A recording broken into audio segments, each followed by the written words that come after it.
Welcome back to Making Money Matter, or in the case of what we're about to talk about, probably making gold matter. I am talking with Mike Dunbar. He is the Managing Director of the newly appointed Managing Director of Emmerson Resources. The ASX code is EMR. Projects in Tennant Creek, interesting structure. I want to find out what attracted Mike to this role, what they're doing, and what's going to be happening in 2024 to add shareholder value, because that's where we're all at Making Money Matter. We're trying to look at opportunities for you, but this is not financial advice, ladies and gentlemen. Please do your own homework or pick up the phone and chat to Mike after this conversation. Mike, great to see you. Thanks for joining me on Making Money Matter. No, great to be here, and thanks for taking the time to listen to my dulcet tones again, Kerry. We've been chatting for a long time, known each other for a very long time, and it's nice to be have joined Emmerson and now getting my teeth into the projects after. Look, it's been 2.5, 3 months now. It's trying to get my head around all of the things that are going on. It's quite an exciting time for us, to be honest. Okay, my first question obviously is going to be, why did you join Emmerson? What attracted you to Emmerson and their projects up there in Tennant Creek? Yeah, look, interesting question.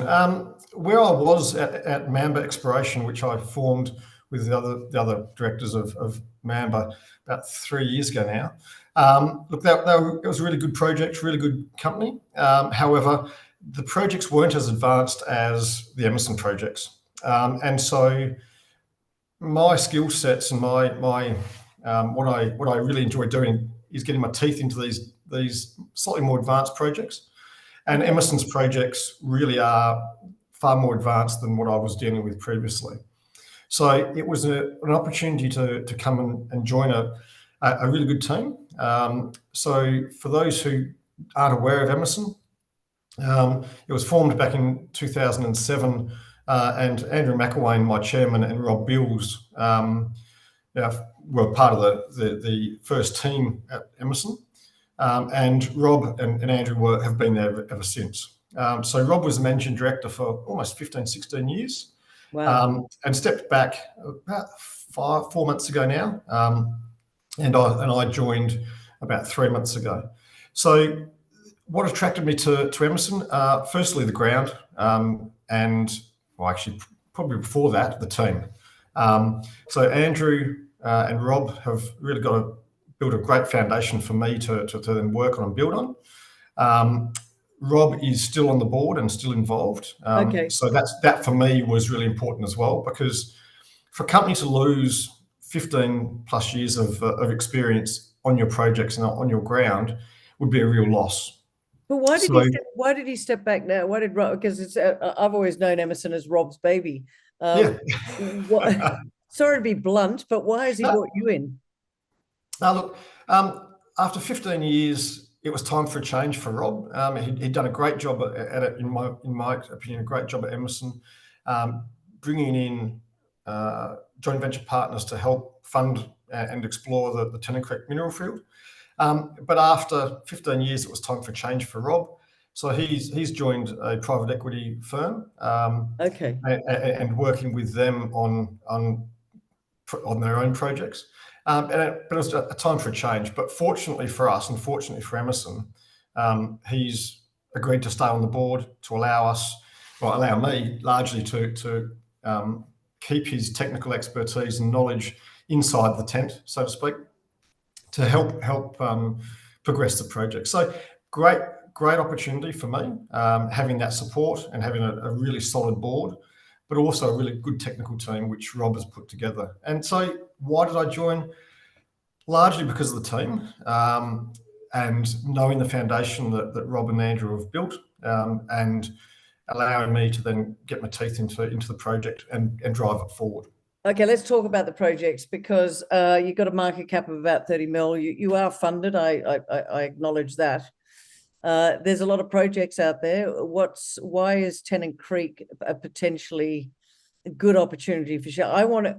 The audience that I deliver this to, they're all about where are the opportunities, where's the shareholder value. So that's what I want to try and unpack today. What has Emmerson Resources got right now that should make people sit up and take notice? Yeah, a number of things we have. The Tennant Creek mineral field itself is an incredibly rich um, mineral field. I don't think there are many others like it in the country. The challenge with the Tennant Creek mineral field, however, is the deposits are relatively small geographically, but incredibly rich. And to give your viewers an example, the Juno deposit, which isn't on our ground, it's on our joint venture partner's ground. The Juno deposit was, from memory, 460,000 tonnes was the total deposit size. So quite a small deposit. Its grade recovered through the mill was 58 grams. So 860,000 ounces out of only 400,000 tonnes of dirt. And why is that important? Mike, talk to me like a 5-year-old. Is that because you don't need to move as much dirt and therefore it becomes cost effective? Look, absolutely. So to draw an analogy, that deposit, the Fosterville mine in Victoria, for example, the Swan Zone that really turned Fosterville around, it's probably about 6-7 years ago now, and turned it into one of the premier gold mines in Australia, was all around the Swan Zone. And the Swan Zone was running 50 to 60 grams. Okay. Very, very similar size zone as the Juno mine was. So the amount of value that is contained in such a small part of the world gives you a massive advantage, and that certainly happened at Fosterville with the Swan Zone and a fantastic deposit. But Juno at Tennant Creek is similar to that. Then you look at a number of the other deposits in the Tennant Creek mineral field. They're all very high grade. One of the projects we're actually drilling at the moment, which is the Golden 40 mine, that produced only modest size, that one. It's 55,000 ounces produced, but average of 12 grams per tonne. So these systems are high grade, high value. A number of them are multi-commodity. So we have copper and gold. For example, this morning we actually announced the latest drilling results and intersections from our Hermitage prospect or project in the northern part of the Tennant Creek mineral field, which we own that project 100%. Some really interesting wide zones of high grade copper and gold, but also bismuth, silver, cobalt.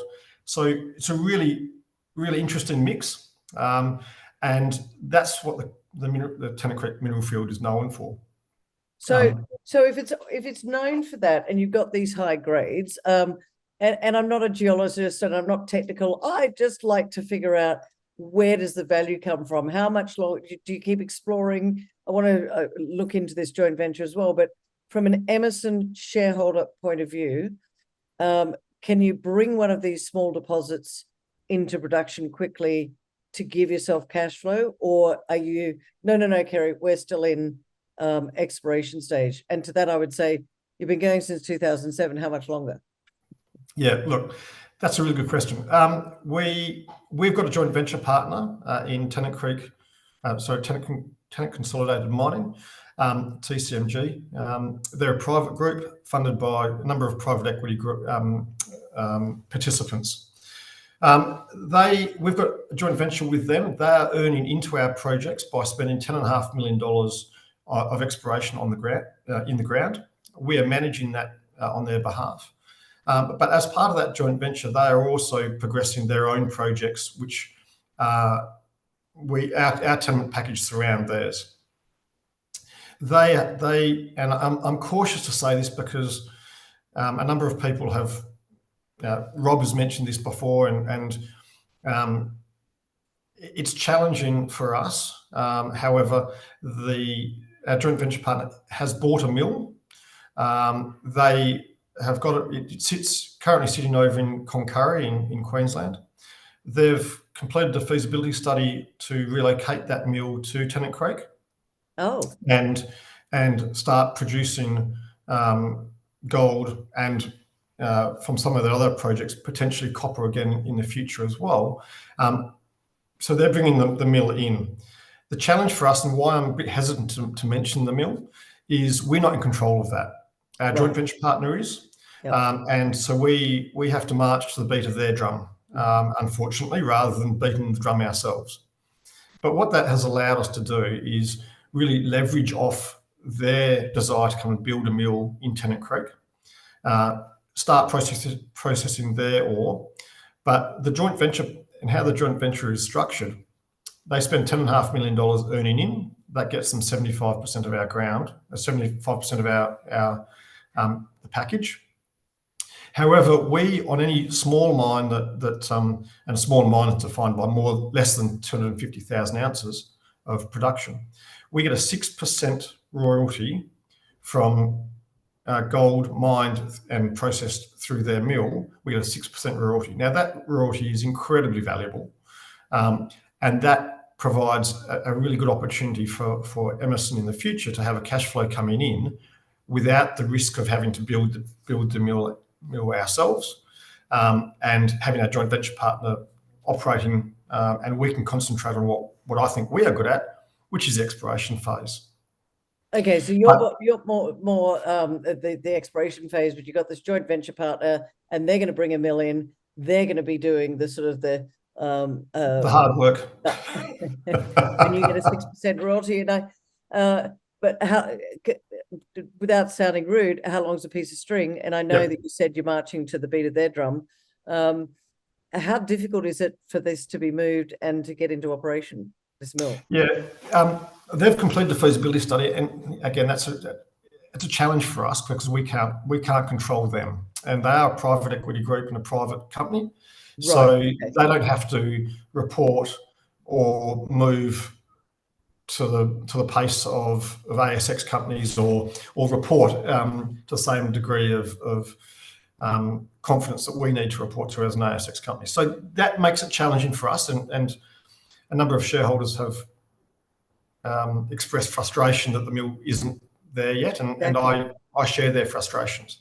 Okay. However, what we can control is the exploration we're undertaking, and help guide them. And this is part of what I can bring to the table. In my experience, I've developed a number of mines, and I can help support them and help work with them to get the mill as quickly as we can to site. Okay, so now that's sorry to interrupt you. That's actually quite an interesting comment that you make, in the fact that you understand how to bring these mills into operation.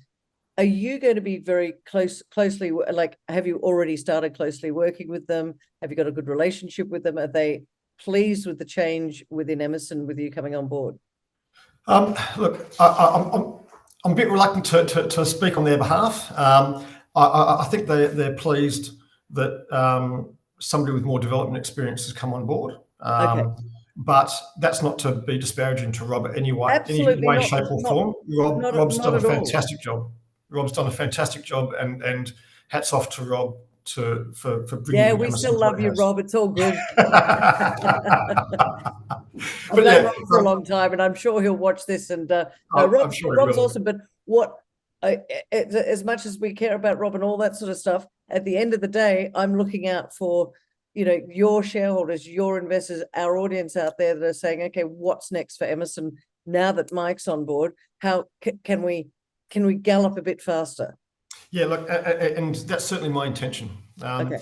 Is to, and I've had meetings with our joint venture partner, obviously, in the last couple of months, and started working with them. Now, they don't need to listen to me because I'm a minority JV partner, and they're going to be the miners, and that's fine.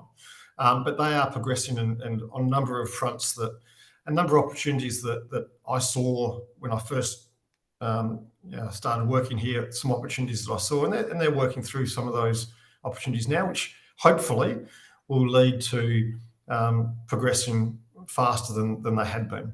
Okay. But the other aspect that I would like to mention is once the joint venture partner has earned in, there's a minimum cash payment that needs to be made to us, which equates to 6% of 60,000 ounces. So at today's gold price, it's around about $11 million that will be payable to us when they've finished their earning joint venture. So that's November 25.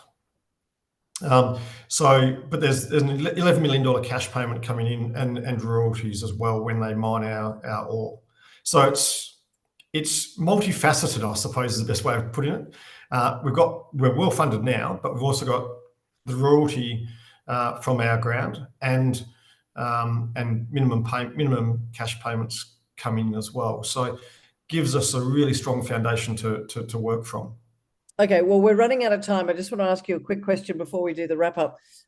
What's the news for 2024? Look, I know you've only your feet have hardly hit the floor. You've only been there for a few months, but where's the value going to be coming in 2024 for Emmerson current shareholders and potentially future shareholders? Yeah, since I've joined, we've completed one drill program, announced the intersections at Hermitage this morning. And that looks really interesting. We've just discovered an extension underneath a fault at depth, which is really exciting for us. That will be some more work going on in Hermitage next year, downhole geophysics, metallurgical test work, etc., etc. We've also announced on Friday that we've commenced a drill program at the very high-grade Golden 40 project, where last year, or early this year, in fact, we intersected 28 metres at 28 grams. So some fantastic grades there. So we've just commenced a relatively small program that we'll finish in the next 2 weeks. So early next year, we'll have results back from that, and then start progressing additional exploration on the Golden 40 mine at Hermitage, which is 100% owned by Emmerson. And a number of other target areas that we've identified and working through in Tennant Creek. So there's a lot of news happening, a lot of things are now moving forward, and we're getting some traction, which is quite encouraging. So if I was to sum it up, it's high grade, it's Tennant Creek, it's more stranded assets, but once this mill comes on, once the TCMG group gets this mill into operation in the area, that's the game. Is that the lights on game changer moment? Look, that's certainly part of it for us. Another part of it for us is, while we've got the Tennant Creek area and some really exciting areas there, we've got some really exciting ground in New South Wales near the Cadia Ridgeway deposit, just to the south of Cadia, the Keola project. So we're also working on that, and that's 100% owned by, that's owned and controlled by us. That's another arrow in the quiver, so to speak. So we've got other things outside Tennant Creek as well. So while we are and have been Tennant Creek centric, if you like, we have got opportunities and exploring opportunities outside, including New South Wales, and also looking at new opportunities around the northern part of Australia, shall we say, the north and western part of Australia as well. So, all right, there's lots happening.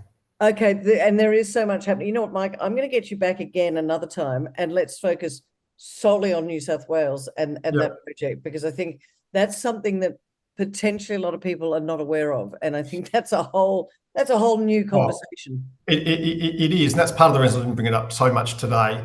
That is a completely different aspect to Emmerson that has flown completely under the radar.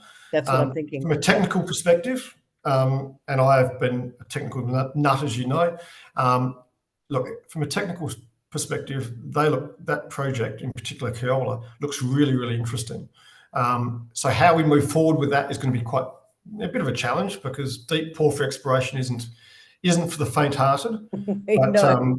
it does look technically very, very interesting. But the prize, if you get it right, is quite extraordinary. Phenomenal. All right. We'll come back and have a chat about that another time. Let's wrap it up for today, and just let me know what you think the 3 reasons are that our audience should be sitting up and taking notice of Emmerson Resources right now.